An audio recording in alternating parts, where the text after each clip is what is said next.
Welcome to the Slop Temple. We pray this video helps. You start by preparing and jumping straight into recovery. First, backup photos and contacts now. A reset wipes user data. Once done, make sure the battery is above 50% to avoid interruptions. Power the Realme C15 fully off, then press and hold volume down and power together until the recovery menu appears. You do this because recovery bypasses the Android UI, giving you direct access to the factory reset options and system tools.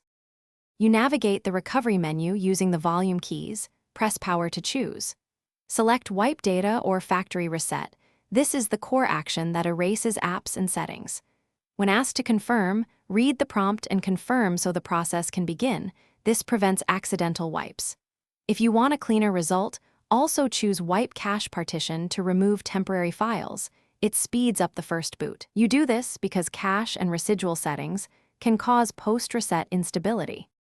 Once the wipe finishes, select Reboot System now and wait. Initial startup can take several minutes while Android rebuilds its system database. Make sure the phone stays connected to power until it reaches the setup screen. If you encounter a boot loop, go back into recovery and try wiping the cache partition first. If that fails, re-enter recovery and perform the factory reset again, or prepare to reflash the stock firmware using official tools. You do that because corrupted cache or firmware issues often cause boot problems. Thanks for watching. Consider subscribing if we helped you.